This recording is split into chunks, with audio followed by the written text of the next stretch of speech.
Okay, good. Today, we're on the 10th session. We're going into the wrapping up of the course. Again, the exam is still tentative. It's okay. It's agreed that we'll have it on the 27th, which is this time, this place, this room, this place on the 27th of June.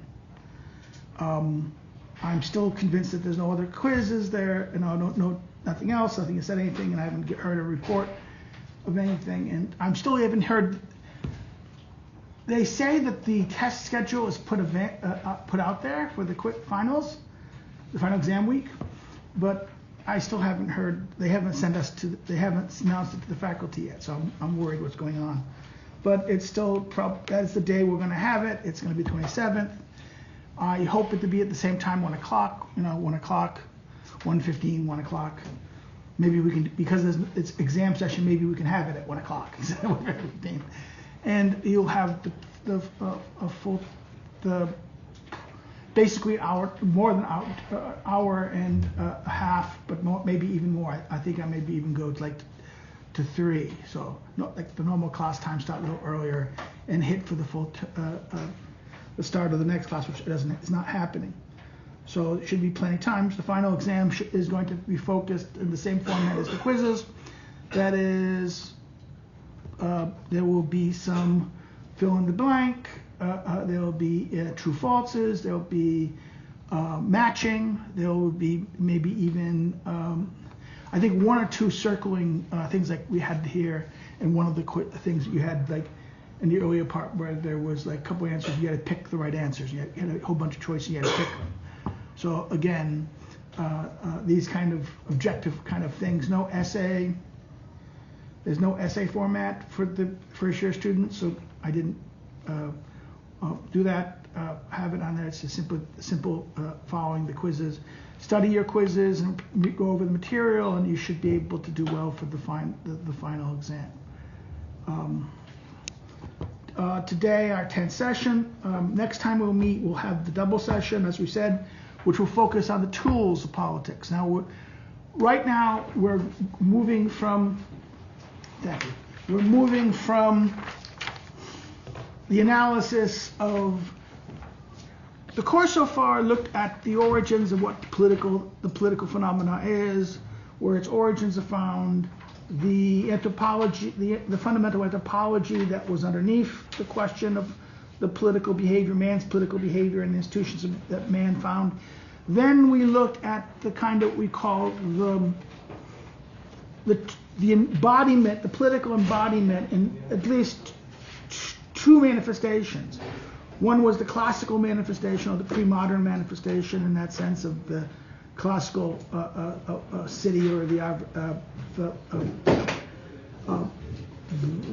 instrument of the city, or the civitas, or the political form, or the political community, which was understood in its frame as what we'd say in German would be Gemeinschaft.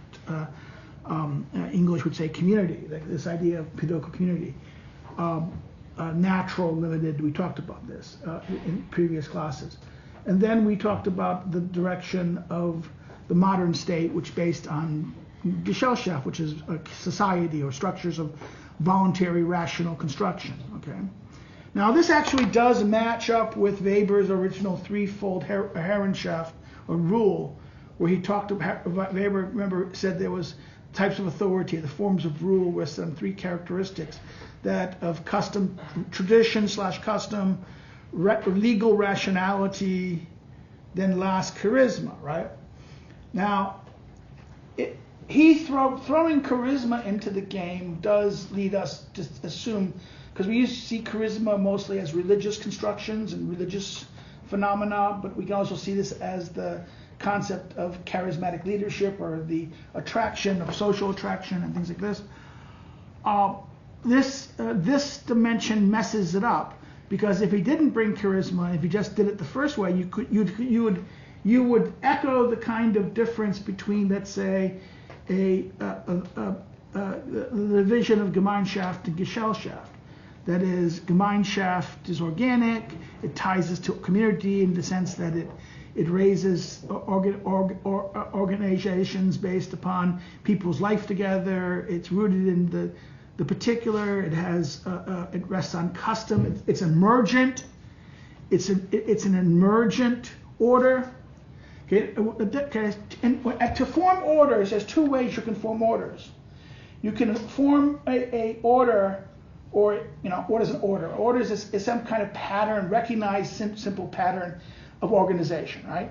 You can have order in two ways. You can have emergent. Emergent means it comes from below. In other words, the customs, the patterns, the habits you have shape the direction and then give us the structures and patterns and orders. Like one way to figure out how to, you're going to build there's a new park's going to be made, but you want to know how you're going to put the pathways in. Well, there's two ways you can proceed. One way is what we say is the rational way, which we look at the map and we rationally design where out the map is. This is above. The rational legalistic approach. So what does the law require? What does the rules require? This is positivistic in the sense that it comes from the top down. Okay? It comes from above down. That's rationalistic. Tradition, custom pattern would be what? Well, don't put any roads there. Just let people walk over it for a while. And what will happen is people will discover, you look at the places that are most trotted, and that would be the best way to put the sidewalks in, or the pathways. Because why? It's the one that people will choose.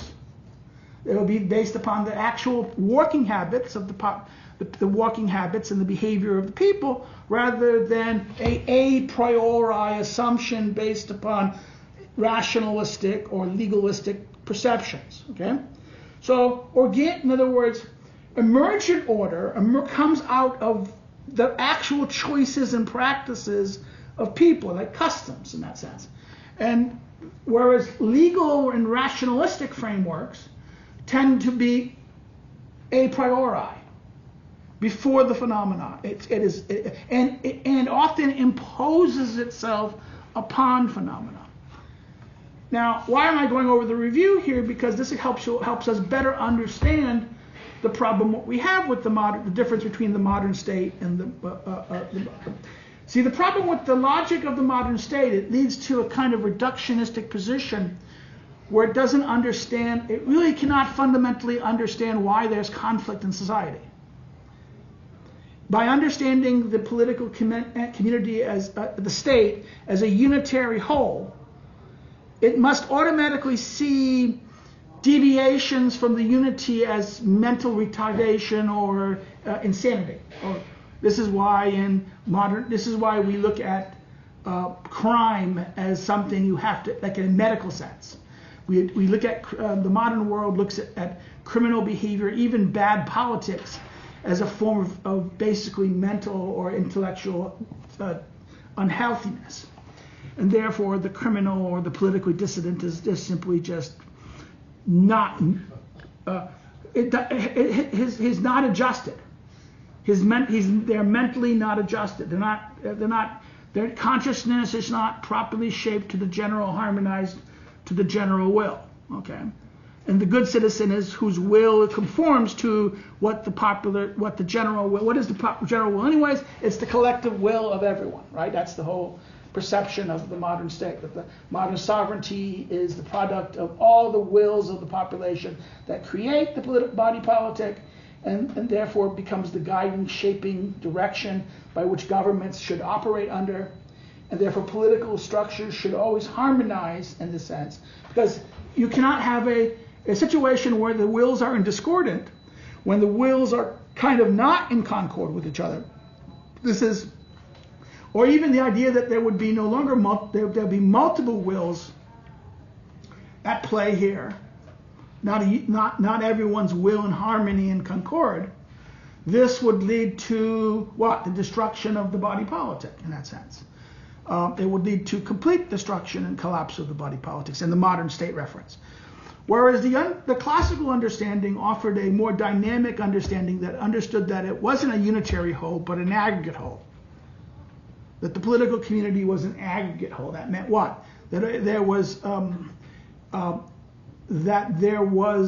in fact, every state, every regime claimed some legitimacy, made a claim to legitimacy. But therefore, the goal was always the state, the political form, the government, the governing body, whoever it was, always had to constantly legitimize itself in the by either delivering what it promises or securing the order to a degree that people can enjoy their goods and services.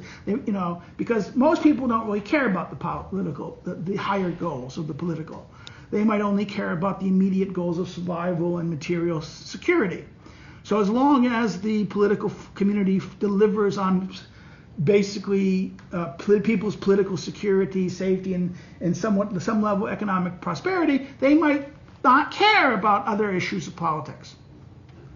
In fact, in other words, the liberal theory of politics argues that most people won't care about politics.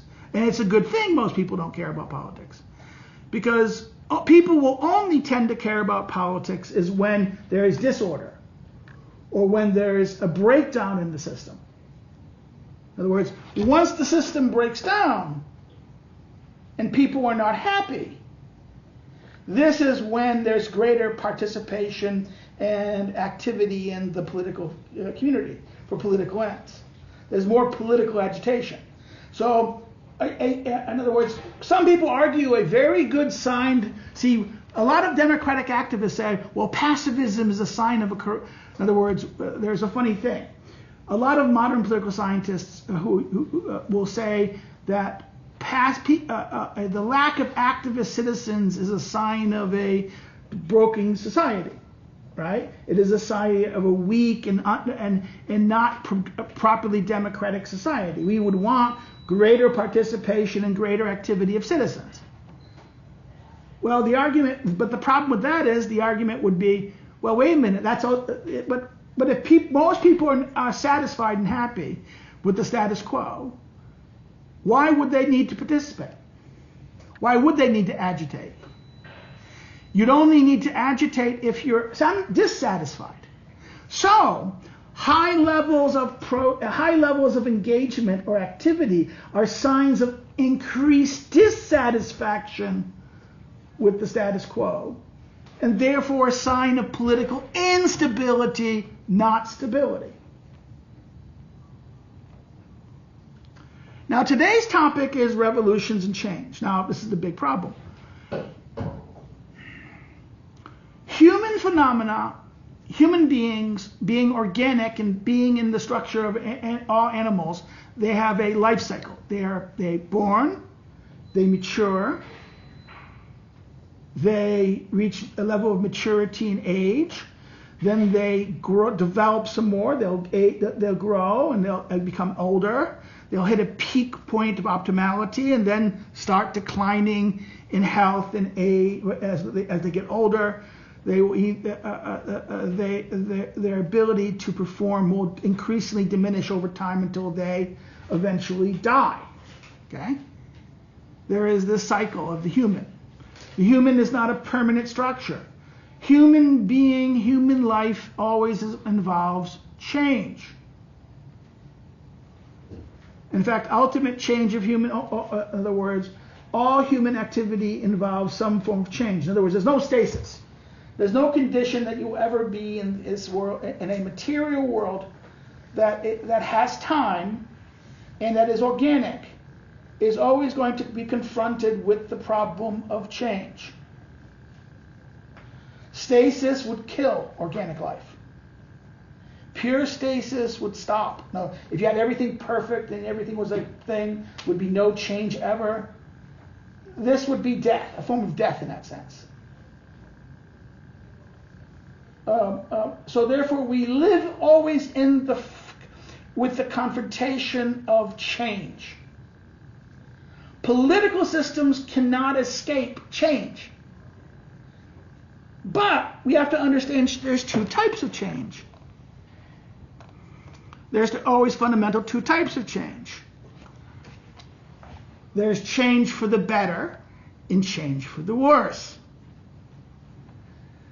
We should always, again, we should prefer the better over the worse. That's the rational choice, right? Anyone who would choose the worse for the better we would not hold them to be rational.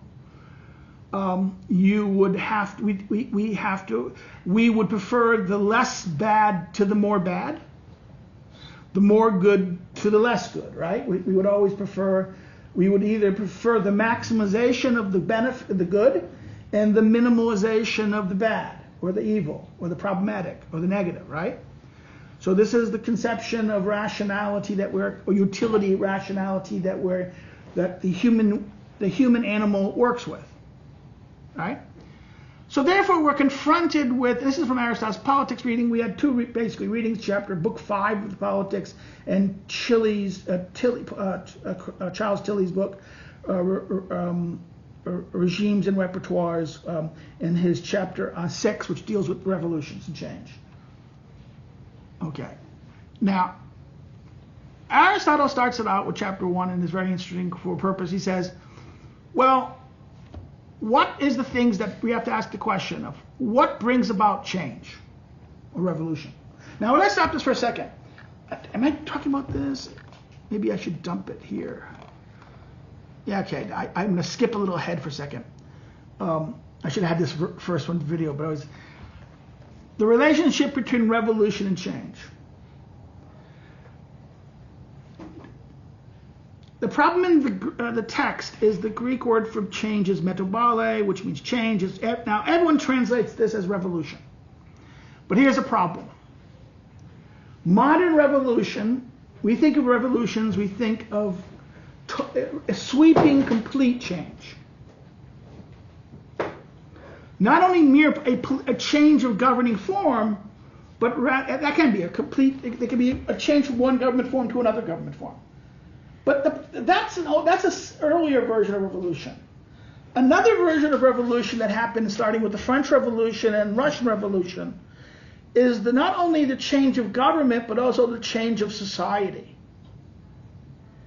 So that there's a complete change, not only of the government, the form of government, but also of the whole social structure in society. In other words, starting with the French Revolution and then later with the later the Marxist revolutions. The Marxist revolutions argued that political forms are merely superstructure of other structural forces. The French revolutionaries thought the same thing, but they disagreed what they were. The French revolutionaries argued that this was, yes, they both kind of viewed it as class structures, and they kind of viewed it as economics, but they also viewed it differently. The French Revolution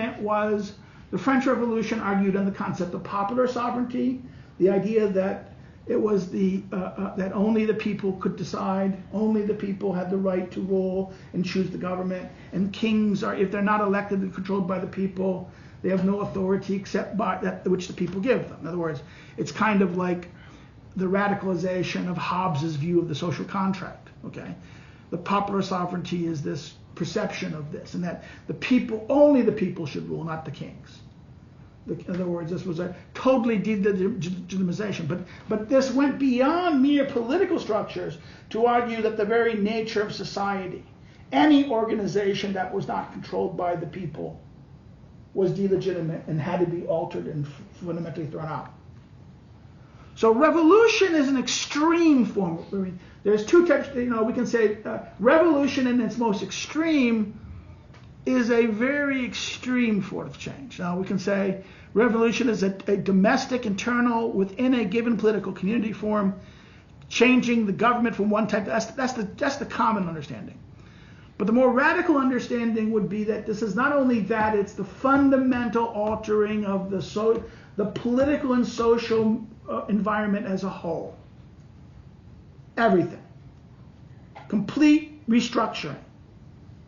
The elimination of the existing society and total restructuring of both a restructuring not only of the state, and maybe even for the Marxist point of view, even its eventual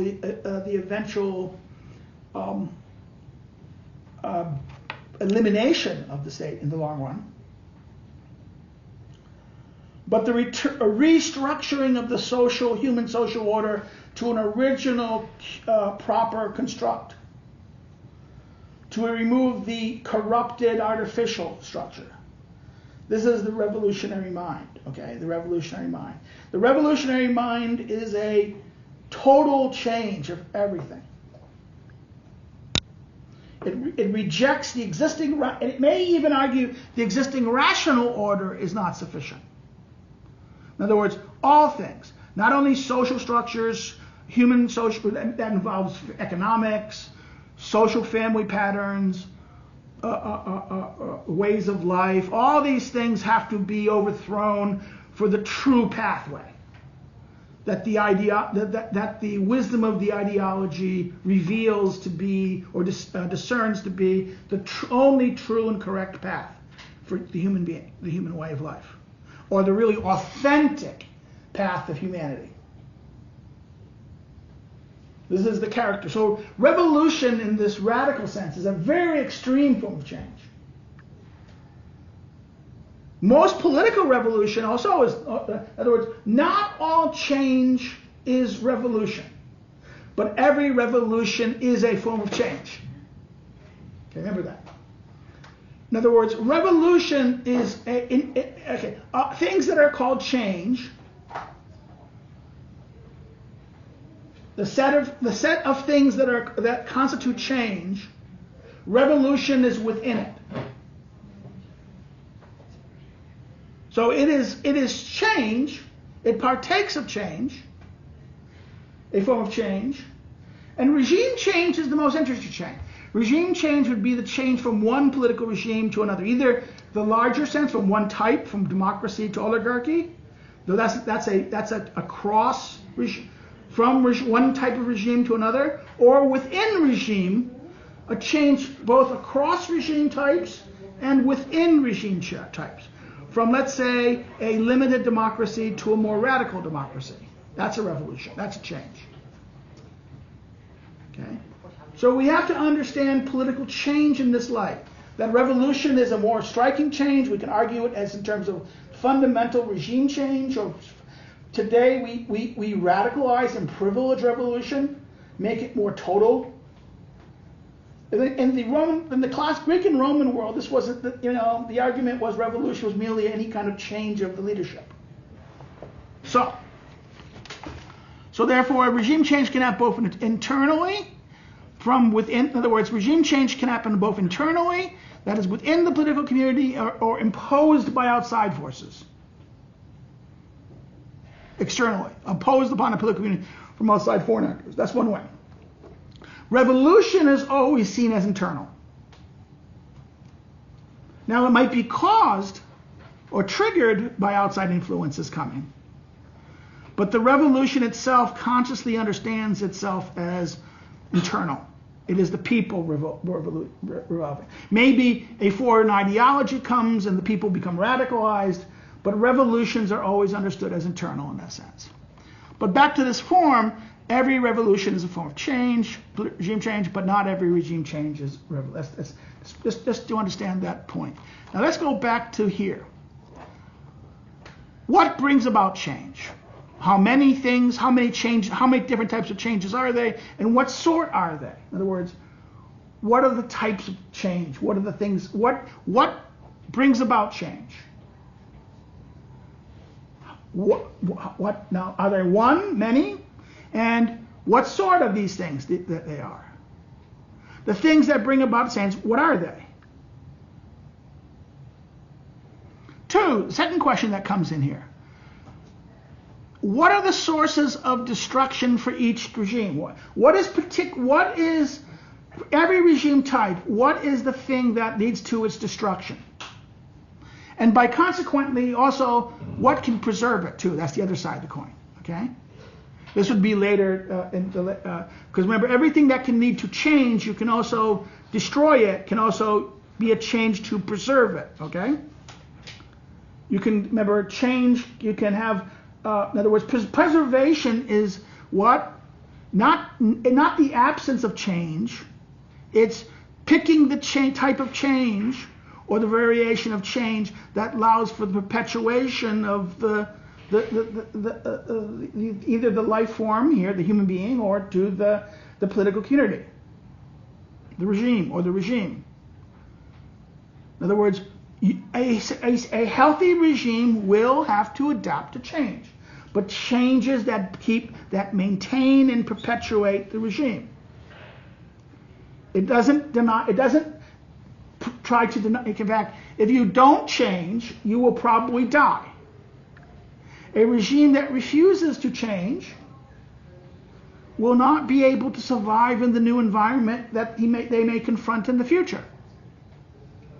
It may not have the necessary means or tools or skills that is necessary to survive in the future, and the regime will die, or the person will not succeed. Okay, the people in that community will not succeed, and the regime will fall apart.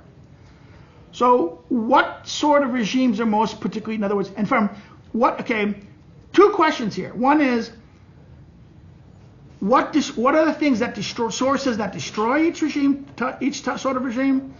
But what sort of regime is most particularly transformed to? In other words, when that regime is going to change, what is it going to transform into? What is it going to typically transform? Remember, typical means the most times. It's a statistical term. Something is typical means that this is what is going to happen the most times. So yes, there might be a range of possible change. No set change may happen. There may not be a predetermined change, but there's still going to be a pattern. And in that pattern, there's going to be a likelihood that certain regimes will have, when they change into something else, and how they change and the forces that cause them to change, will lead them into typically different other regimes. So that's the second part, second question, kind of thematic. And 3, what are the sources of preservations? How do you preserve regimes? How do you, for regimes, all regimes simply, in other words, generally, in common? And what preserves particular types of regimes? In other words, particular types of regimes may require special forms of actions to preserve themselves. So there are things that regimes will share in common, and then things that they will have particular to that form. Okay? And further, last, what is the things that each sort of regime might be particularly preserved by? That's a very interesting question. In other words, what are the things that will preserve a regime in particular, a specific regime? Not just a type, but a particular regime. In other words, you want to know what will preserve the Polish Republic. That would be that's a particular regime. A particular one is an individual instance, and therefore we go from what causes change what causes change, what are the forces of change, what then are the things that destroy regimes, both in general and towards each type of regime, what are the things that preserve all regimes, can preserve regimes in general, and then what preserves each type of regime, and then what will preserve a particular claim of regime. Now this is the plan. Now he deviates this because you'd think, and what's so interesting for Aristotle is that he often promises a plan and then he deviates from it. And what's so interesting about this is he separates monarchy from his accounts of the other things. He'll talk about his so-called aristocracy, so-called regime, democracy, and oligarchy. He'll speak about these in light. In fact, what's so interesting is what you will know here is that when he talks about political change, it's frustrating because he'll give a separate chapter for democracy, a long chapter on democracy, a shorter chapter on oligarchy. and then an equally long chapter on so-called aristocracy and the so-called regime, but it's together. He doesn't separate the two. And they often repeat the problems of both democracy and oligarchy. Okay? Which is interesting. That's frustrating. But then when he talks about preservation, he only has 2 chapters. So he'll have 4 chapters on the general theory of change, right? And change. The first 4 chapters are on change. In fact, the fourth chapter is kind of an appendix dealing with he will kind of say, well, there's 4 little things I mentioned earlier, and I want to go in more detail in them. And one of them is my favorite one, small things. One of the triggering causes, small things. But the other one is lying and deception. He ends on that thing about, well, how do we convince change and engage in change? Well, we can we can either coerce you, deceive you, or persuade you. And we have to do it both at the beginning and every time we need to legitimize it. So there's 2 stages of this action. He just described the nature of political behavior, all political deliberation, rhetoric. Okay, he gives that very end model in chapter 4 on that. So that's very interesting. But then what happens? When he gets the change chapter, preservation chapter, only 2 chapters. And by the way, he says, well, first one is, remember, he promises a lot more here, right? He says he's going to be talk about each regime. Does he talk about each regime? No. He says, okay, the one thing in common, so on change, he had at least 3 to 4 chapters on what the forms of the general rules about change.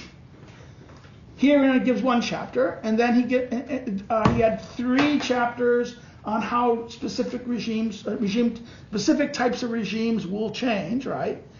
Oligarchy, Aristotle, democracy, oligarchy, and then so-called aristocracy and so-called polity, so-called regime. Oh my God! So what happens here? He just crashes it into 1 chapter. And then what does he do next? That's chapter 10 and 11, 2 chapters. And this is monarchy. And what he does with monarchy, chapter 10 is, well, what are the things that cause changes in monarchies? First, kingships, then tyrannies. And then chapter 11 is, how do you preserve monarchies? First, kingship, and second, 2 accounts of preserving tyrannies. Chapter 10 and 11 is sometimes the most controversial part, because it almost looks like Aristotle. It almost looks like Machiavelli's Prince. The explicit, particularly in chapter 11, where he explicitly advises how to preserve tyranny, the strategies to preserve tyranny. So what is happening here?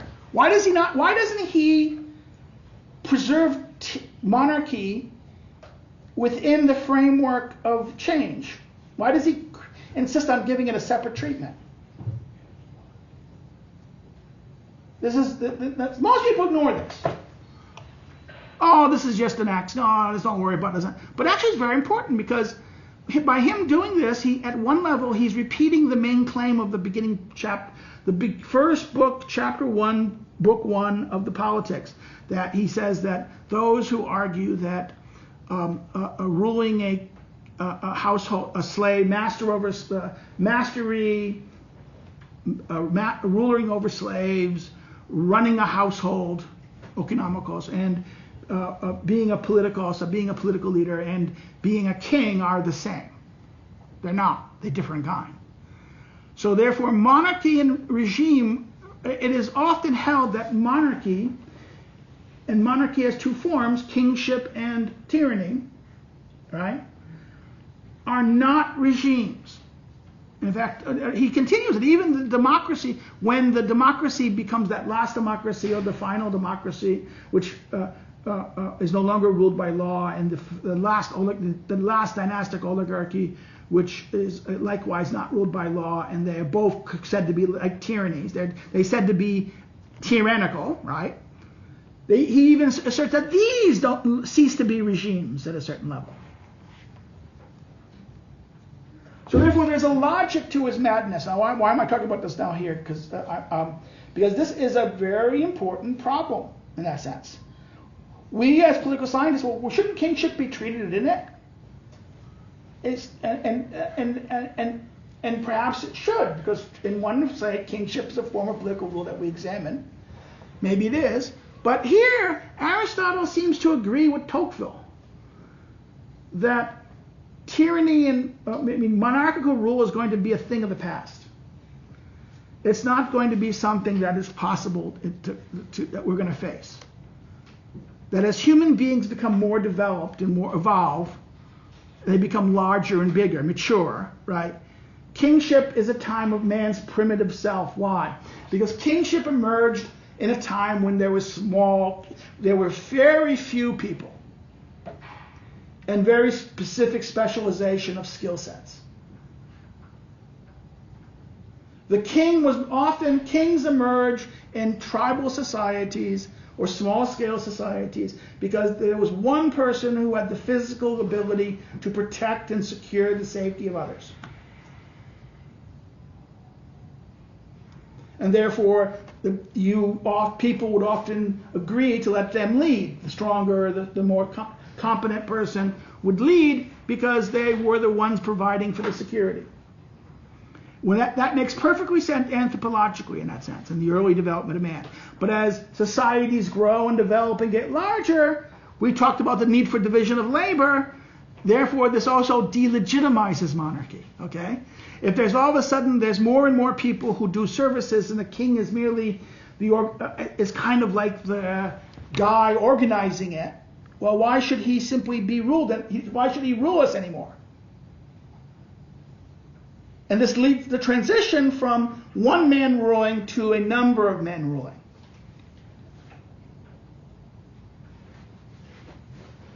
And therefore into political rule. So therefore we are fundamentally contrite by this. Now, the divisions and variety of regimes emerge out of disagreements regarding justice. In other words, why is there change? Everything is about justice, about what? You basically views about what do you want, your interests, your wants, your things. All groups will have claims about what they want and also what they think is right. Often people will think what they want is right. They have a right to what they want. Again, that's a famous line right out of Hobbes, right? In the state of nature, everyone has a right to whatever they want, right? This almost is a true democrat. This is the democratic men's side. The democratic man thinks whatever he has a right to whatever he wants.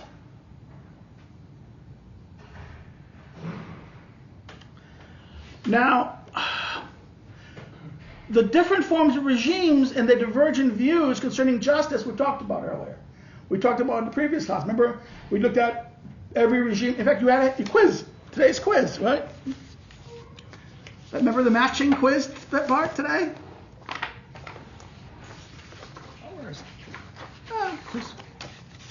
You know that little quiz part today?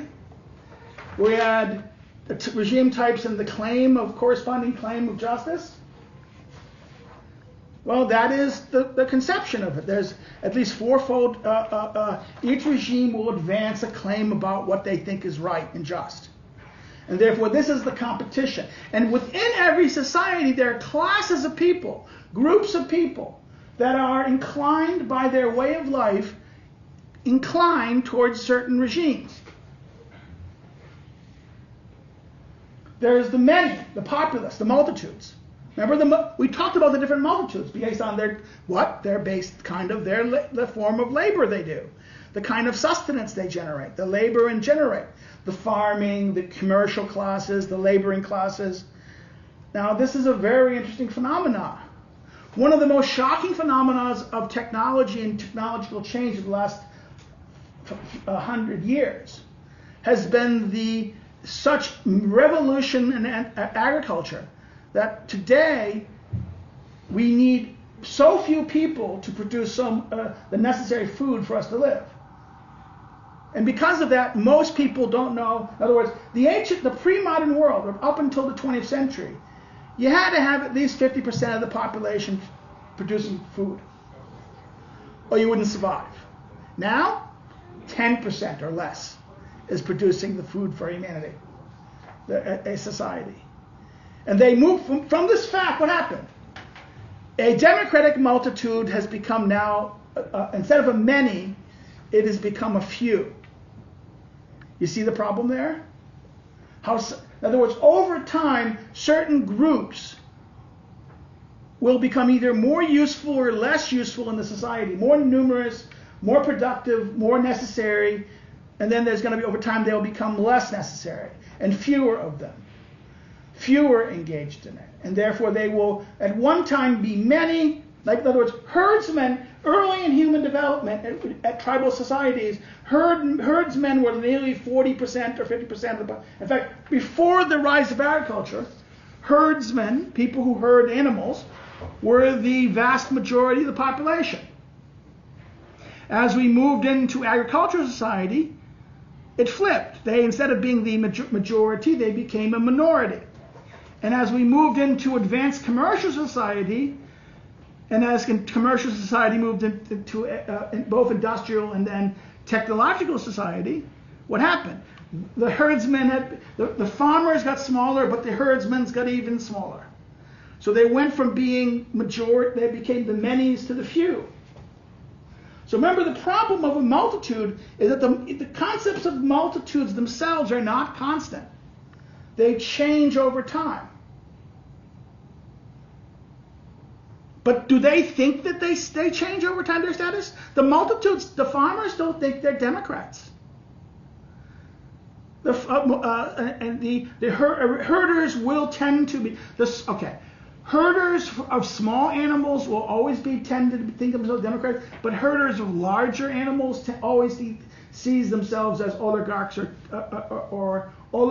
or aristocrats. In other words, cattle herders started relatively as kind of we would say quasi-popular rulers on the verge of the first level of oligarchy. But pig farmers and chicken farmers and sheep herders, these were always kind of like the dairy farmers also were always at the lower level they were more like the many, more common. So therefore, the type of culture, the type of structure, you're going to have change.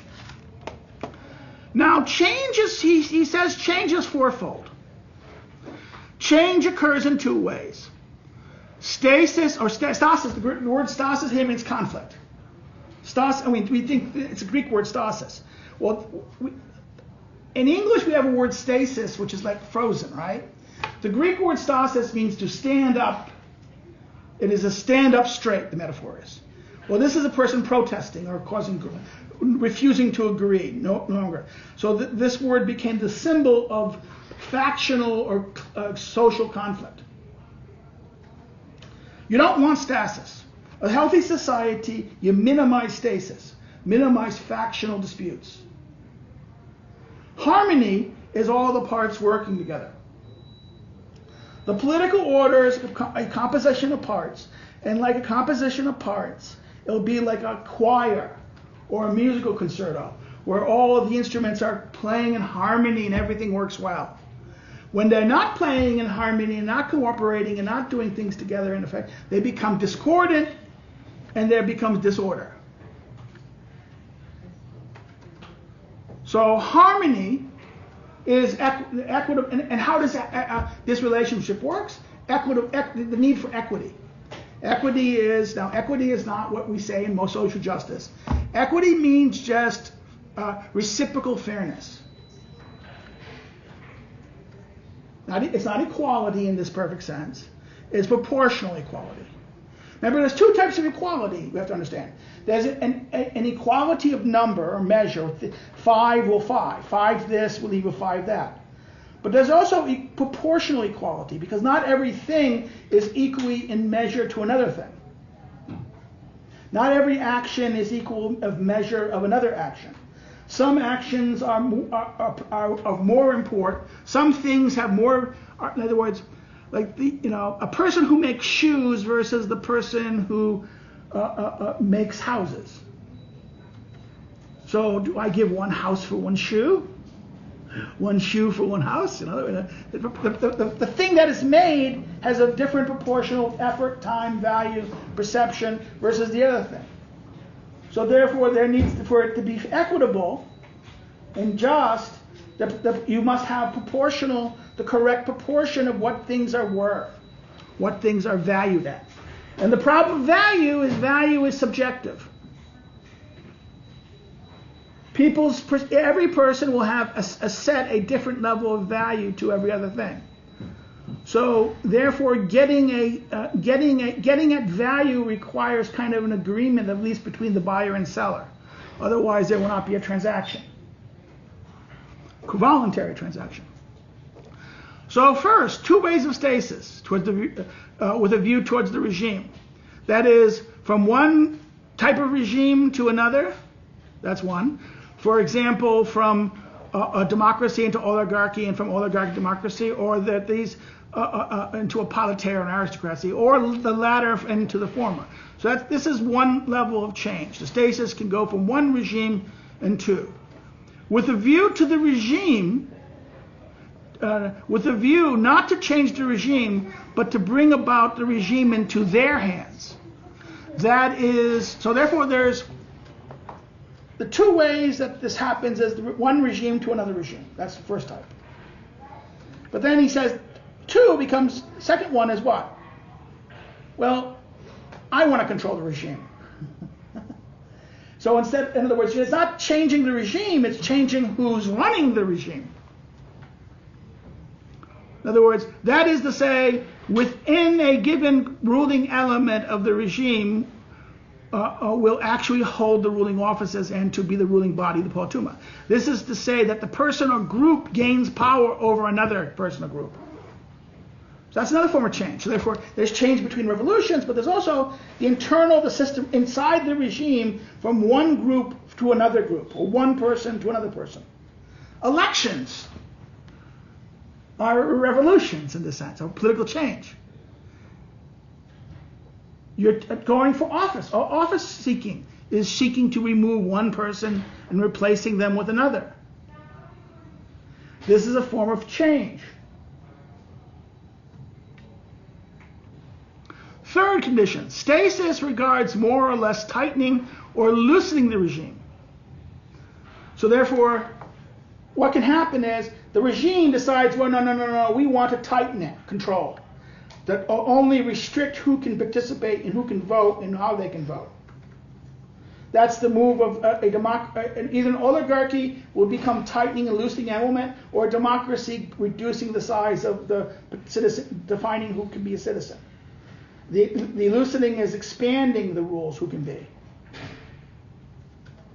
So increasing participation, allowing more participation, allowing more groups to hold office and things like this. Every type of thing that's changed too. The choice between expanding participation or limiting participation, or structuring the way participation goes into. And last, changing a part of the change. In other words, changing a part, an office or institution, etc., of the regime. For example, to abolish a certain office. Some assert that Lysander tried to eliminate the kingship at Sparta, and King Panassa and the board of overseers. Right? In other words, they tried to eliminate, but didn't do it. And at Peduma, the politia, the regime was altered. Particularly, a council replaced the tribal officers, but still compulsory for those in the ruling office, the Peduma, who hold offices, to come to the hall when there is voting for office. And the single supreme official was also an oligarchic feature of that regime. So in other words, that you can change regimes. In other words, like what happened 8 years ago when the new PIS government tried to alter the court format. That was a form of change. That was a kind of, you have an institution you don't like. And actually, institutions are creatures of the regime that created them. And they push a regime towards towards the direction of the originating regime.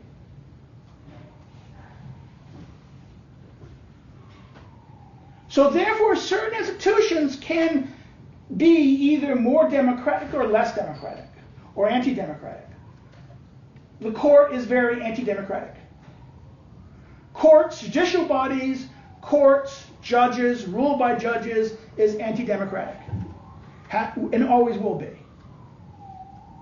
Giving them more power or giving them more control was an anti-democratic feature. In fact, the reason why the original Constitution, the 1996, or what is it, 96 or 97 Constitution, the Polish Constitution, purposely made courts the way they did, so that the courts would be divided and therefore protect the interests of the transitioning powers. That the parliament was not, the democratic part was not given absolute control over the courts. Why? Because the Constitution was framed a certain way to preserve the power and interests of an outgoing group, and to minimize the effect of the ability of the Democratic majority from taking retaliation against them.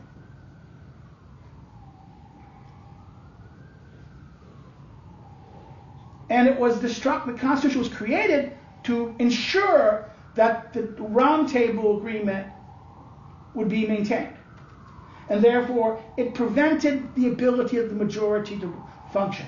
They wanted to prevent any Democratic majority from ever getting real control, so they created a proportional representation system would perpetuate divided government, and they created a court system so convoluted with so many separate interests that there would be never a challenge to no one could ever challenge the power of any very powerful external social power. So you change an institution, like certain bodies are part of an old institution. The regime can change. Like the king, the crown of England is the monarchy, right? But the monarchy England has evolved to a democracy. So the monarchic element now services democracy by what? It's supposed to be restraining it.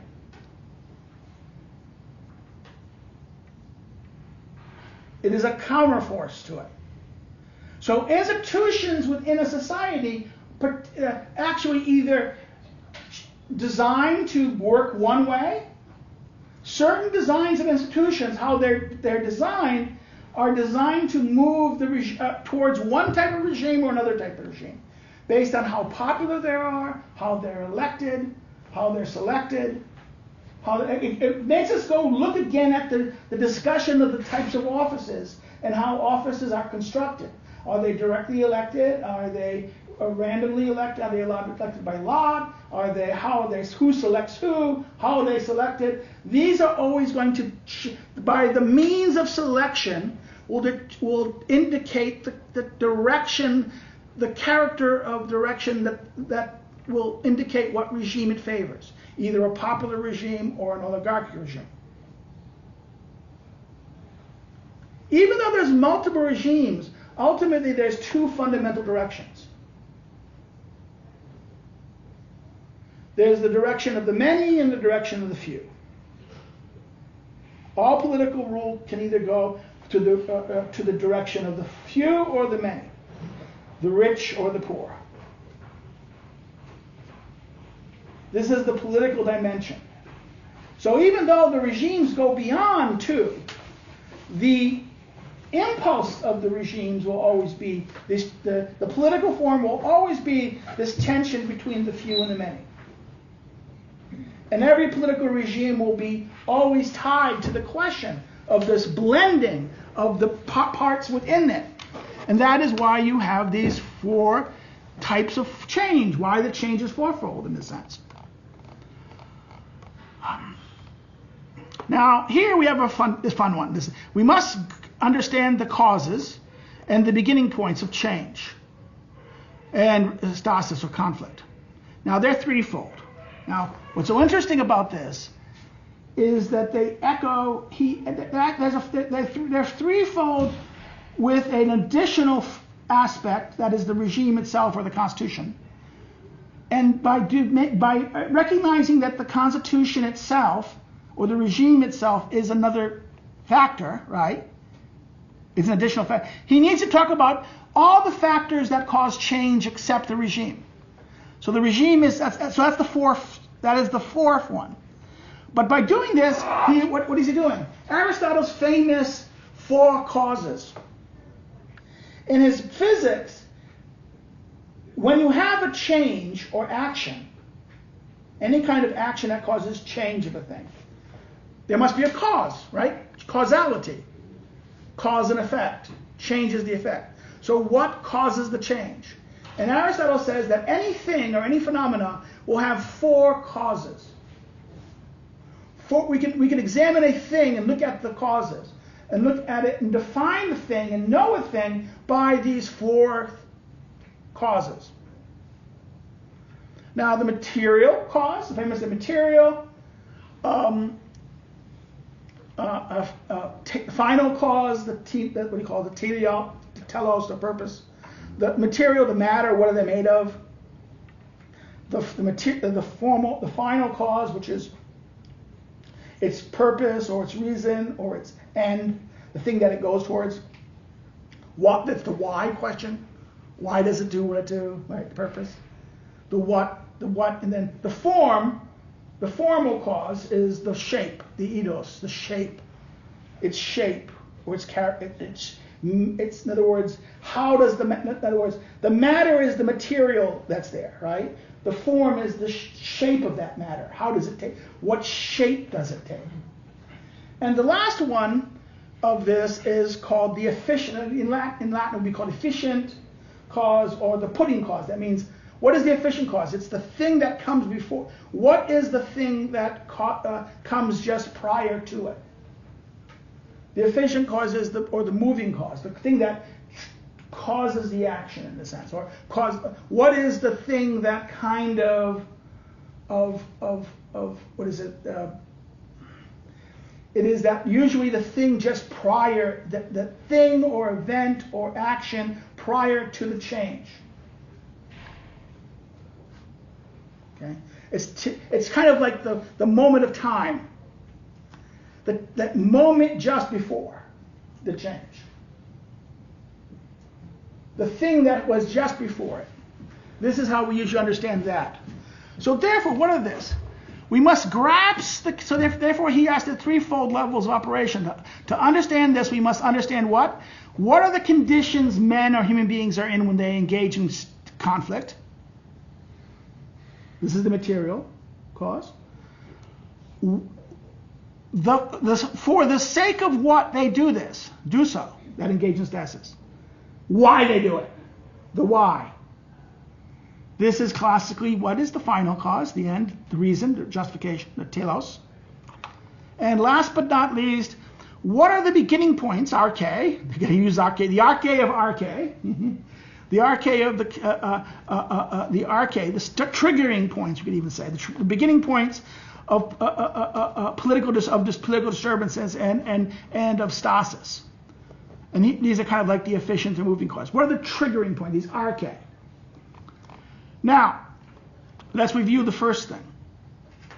Grasp the conditions men are in and what engage their status. Now, here we're looking at the conditions of men, who they are, their condition, the material. Look at the matter, the hyle. The Greek word is the hyle, the matter. The questions of wealth and poverty, equality and inequality. You have a group of people, the different types of people, right? Look at who they are, what they are. Look at the matter you have of the community. Who's composed of it? Not only the people, the land, the territories involved here. Here, in other words, here we look at the various parts of groups that are in there to form the community. The elites, the notables, the parts. the multitude and other populations and groups. And then last, look at the location and the place where the political community is situated, its condition, its situation regarding resources and neighbors. That is the matter. It's the matter of the political that shapes a very important aspect of by which what it's composed of. It will explain a lot. That you have a certain people with a certain needs, certain resources, those material realities will shape and limit your type of politics. The fact that Poland is surrounded the way it is geographically makes Poland a state that has to concern about its strength and its external security.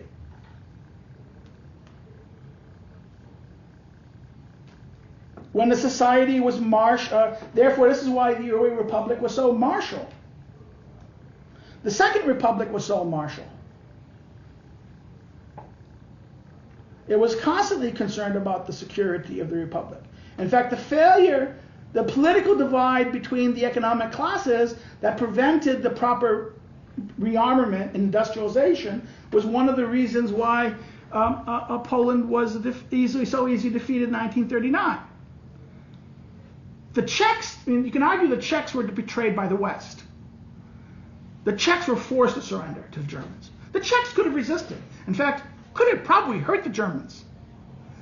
Czech tanks were much better than German tanks. In fact, when Germany takes over the Czech plants in the Sudeten area, this leads to the revolution in German tanks to the Panzer IIs and the Panzer IVs and then the Tigers. The Skoda works with the revolution. So therefore, ironically, if the Czechs fought, this idea that they would be defeated is one of the biggest lies, biggest myths of World War II. They would have not been defeated.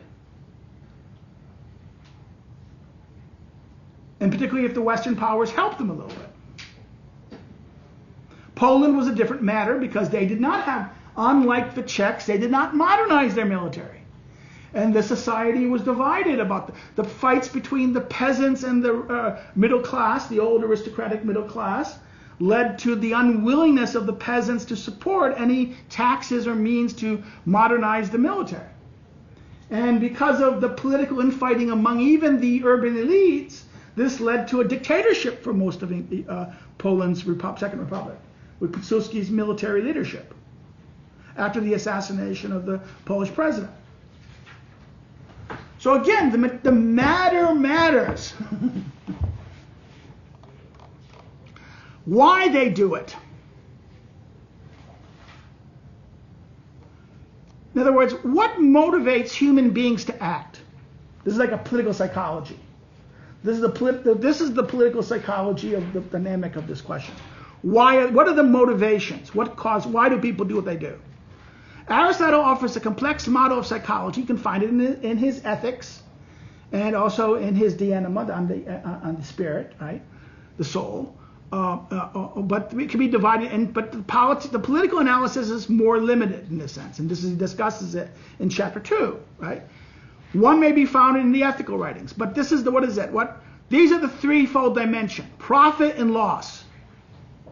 That's one reason: profit and loss. Utility and its opposite. Second, honor and dishonor, status and reputation. Lastly, justice and injustice. In other words, right and wrong, or perceptions of your rights versus people's harms to you. Okay? So if you look at this conception of benefit, this idea of benefit, right? Utility, benefit. Profit, loss, this is economic, this is material goods like this. Pleasure, pain, I'm not maybe 11 one. Pleasure, pain, that's an important one. Pleasure, pain.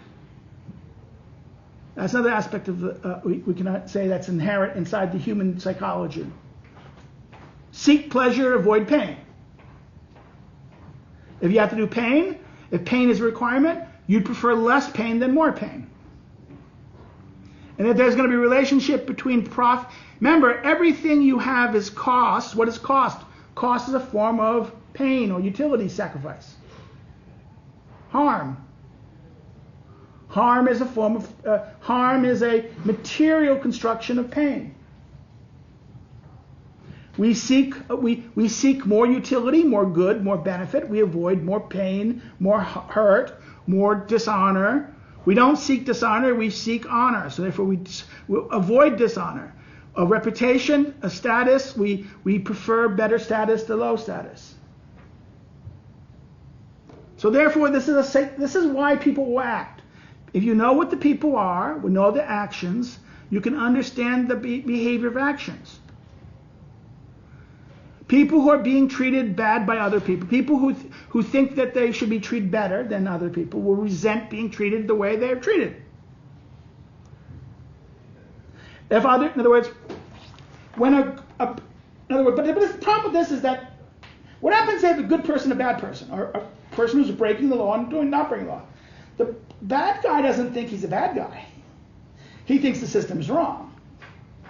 Now, if a bad guy does recognize he's a bad guy, that is a ultra-rational actor. He's aware, self-aware. Most people aren't that self-aware. Most people think that the system is broken and that they're acting with everyone believes they're acting right. Like every regime thinks its claim of justice correct. This is why it is this question. Political conflict is always about claims of right and wrong, claims of justice and injustice. It also may involve economic issues or reputation issues of interest, honor, and things like that.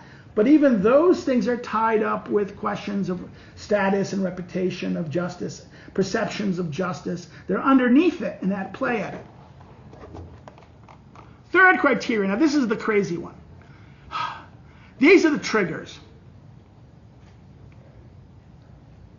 What are the beginning points of this? Now Aristotle says it weirdly. He gives two lists. One in the very end of chapter 2, book 5, and the other is at the end of the whole chapter 3 is a more elaborate elaboration of every one of them. He says 7 then 11. There's 7 arche, but then there's 11 of them. 7 that becomes 11. Then he does some weird things. This is not necessarily relevant to you, but for someone studying it, it's kind of relevant. Why? He changes the order. So the initial order is here where he says gain and honor, gain and profit. Honor is the second trigger, honor, reverence. Violence, someone does violence to somebody. Panic, fear, flight. Panic. Projection or preeminence. Preeminence, that means you dominate somebody, you're like so great. Contempt or disdain. Yeah, someone shows, in other words, these are the things that trigger response, a conflict. These actions, these kind of things are the things that will trigger a response. Disproportionate growth, something grows too big. In other words, what happens when a group of society all of a sudden increases its size and it becomes dominant? It's like the example of the body of a hand swells up.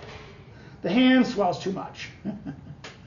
The same metaphor for this, that a part of the community grows excessively large and it destabilizes the system. Now this is a weird one, laboring for wages or electioneering. Canvassing, this is electioneering. It means seeking office, seeking public, those who seek office or seek advancement in office. Number 9, esteeming lightly or underestimating people. Like, I don't respect you.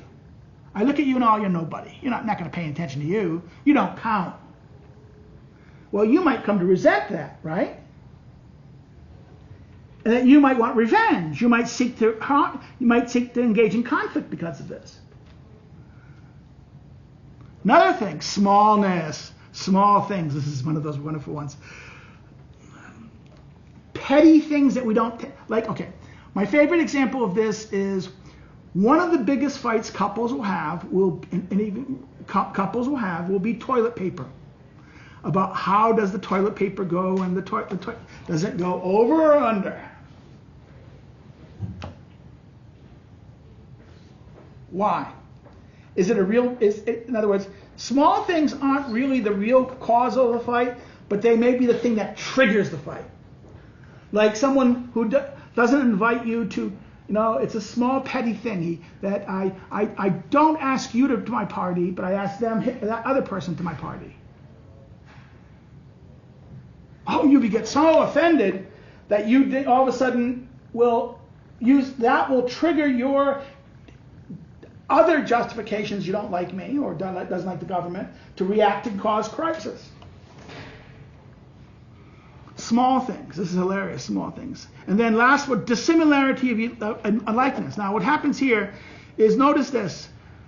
In the second account, the larger account, he flips 1 and 2.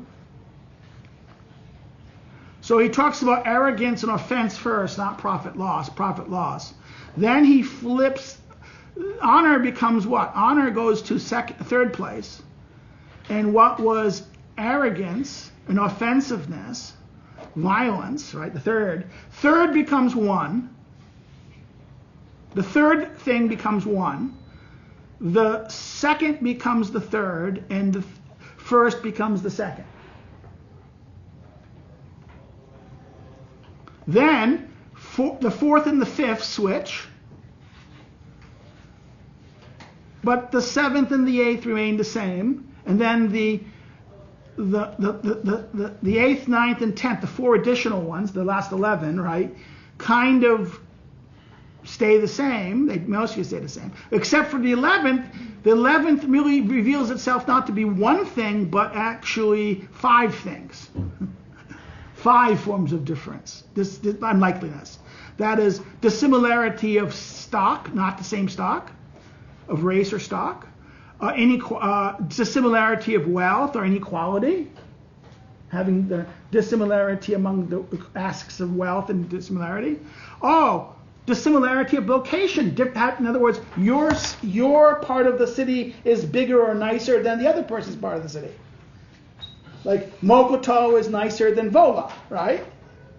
The dissimilarity the differences and dissimilarities of location might cause resentment and conflict. And it might cause a political divide in the city.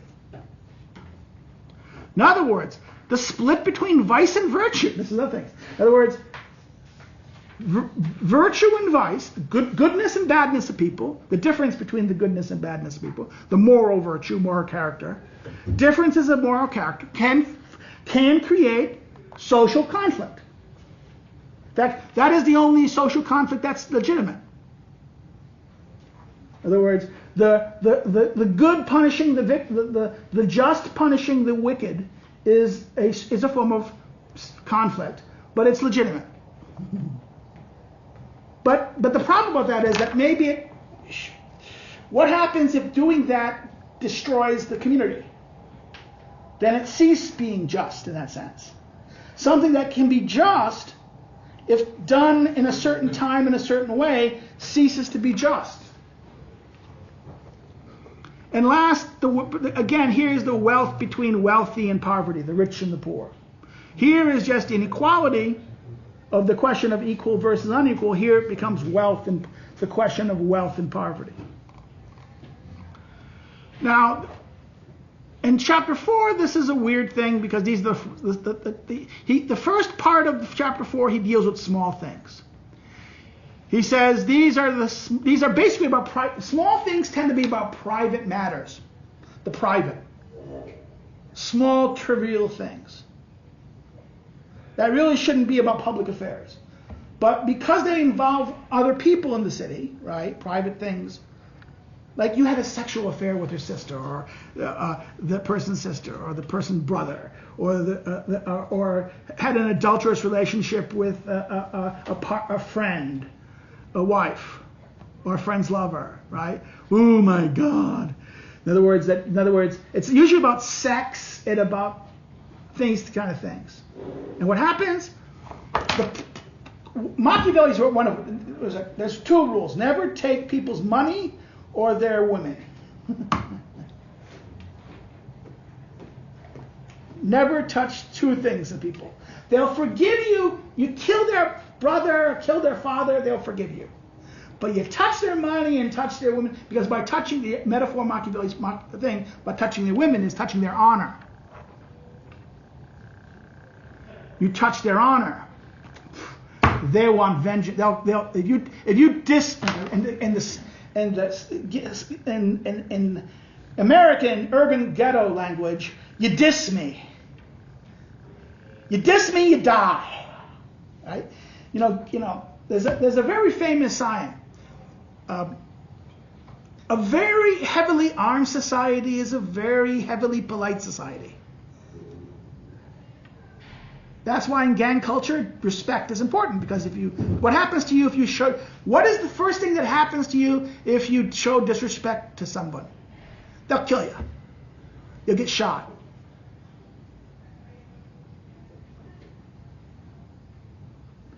In fact, this is Japanese culture. The samurais, the samurais, they used to train, young samurais used to go train on the peasants, and the skill was being able to surprise a peasant and chop their head off with one thing. Okay, this was the skill set. In other words, this was the behavior of a heavily armed samurai society, right? But what happens if you look at traditional Japan? It's a very polite society. Why? Because the rules of custom was violence. If you broke disrespect, you showed disrespect. It'd be a fight to the death usually, or of killing one clan to another clan, right? So next one is growth, reputation of size of one part over another part. Drastic change of one part to another, force, fraud, or consent, right? This is my favorite section, but that's not really here. Here's the big change of here. We talked about this. The regime change tends to go internally. Oligarchies and democracies tend to follow this trend, either up or down, either from the early democracy, which is what it does, what is happening here. This is an expansion of who participates in democracy, right? The last one, which is tyrannical, the last democracy is in like the fourth oligarchy. And the oligarchy, what happens here? This is an extra tightening of those who control, who are in this democracy. So the path of democracy is a natural tend to ever increasing and loosening things. But also this leads to its destruction.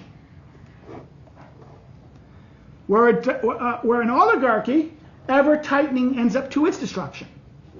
So if you want to preserve an oligarchy, how do you do it? You loosen. Oligarchies loosen. Democracies need to... How do you preserve a democracy? To prevent it from going into the destructive forms of democracy? You tighten it. If you have your educational system in other words, in a oligarchic society, your education systems and your institutions should be democratic. In other words, you need to balance out your regime with other impulses that leads into the direction. So democratic education expands the opportunity of people. So this is a mechanism of what? To increase the participation in the regime. Therefore, this moderates the regime. If an oligarchic system had oligarchic or elite education, what happens? They become increasingly more worse oligarchic. An oligarchy that has an oligarchic education system becomes excessively, it only doubles down the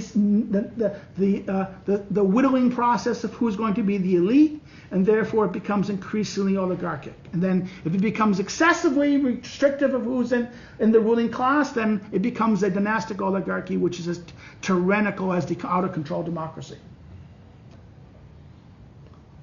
So the impulses of change, therefore, even within democracies and oligarchy, there's with internal inside the regime changes that lead to specific functions or things like change like this.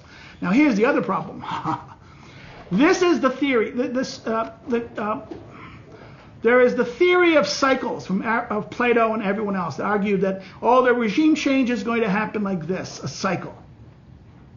They even have a word as autokos, autocrat. It means literally cycle through. Plato, Polybius, and by the way, Tacitus and later Machiavelli will argue that regimes, you start with kings, you aristocratic, you go to oligarchy, then you get to a democracy or some kind of, and actually Plato switches these two around, oligarchy and this regime, which he calls democracy. Good popular rule, then mob rule, and then there's tyranny. Now, for Aristotle, no, it's like this. You can have a kingship, but it can go to democracy, but kingship can go to tyranny. Kingship can also go to oligarchy. It depends on what is the reason for the change.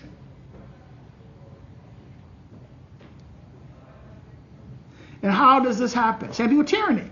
Tyranny does not always go to the kingship. It doesn't necessarily have to go to this. It depends how the tyrant, what causes the change of the regime. So the factor of force or the group that causes the change will lead to the type of direction. If what causes the revolution of this are people who seek, let's say, honor or a good birth and honor, right? Well, that will probably lead to aristocratic regime. But if the many overthrow the tyrant, that leads to a democracy. If the wealthy are the cause of the change, then it will lead to oligarchy. Now you can have good rule or bad rule. That's why you have two possible things. Some people argue there's only 5 possibilities. Some people argue there's 6. This is now a systems approach of change. We'll stop here. And this is this. Coercion, extraction. Extraction is taxes, laws, policies. Outputs, inputs. Inputs are what? It's a coercion of the regimes. This is the agents. This is the regime. This is this community as a whole. These are inputs, demands, and support to the regime. These are decisions and actions.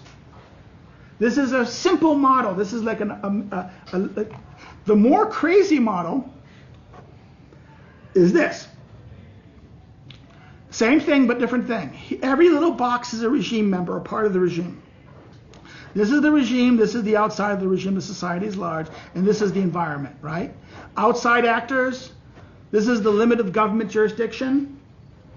The scope of here is this limit of here. This is the government, and these are the regime members. Each one of these boxes are the regime members. Here's our outside actors. Here are coalitions. So you can have coalitions with outside forces or coalitions with inside forces. And then what happens here is within the regime, each one of these are going to have impact or direct actions within it.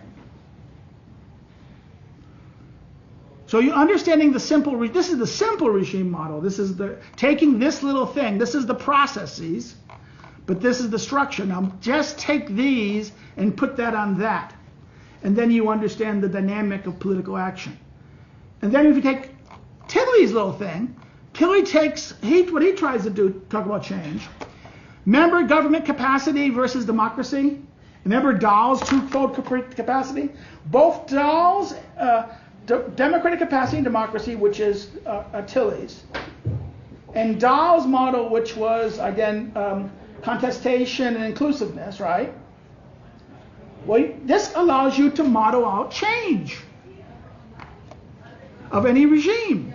You measure the levels of democracy, levels of government capacity, or using the Dahl model, levels of inclusivity and contestation, right? You measure it out, and then you can create the zones from one regime type to another regime type, right? Here is the classic situation.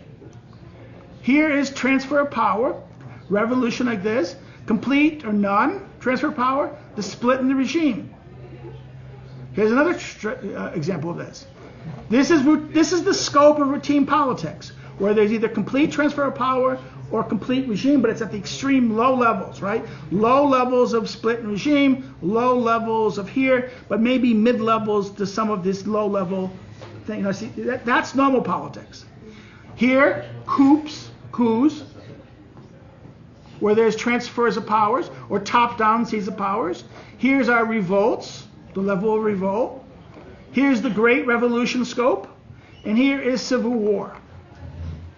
These are the scope of conflict transactions, revolt conflict transactions. These are the classic models. This is using the Tilly and Dahl twofold type interface. You can come up with a system of change and measuring where you're going from one regime to another regime. Or here we can even structure out conflict. And then you can take these kind of models and then apply it to this multi-dimensional structure.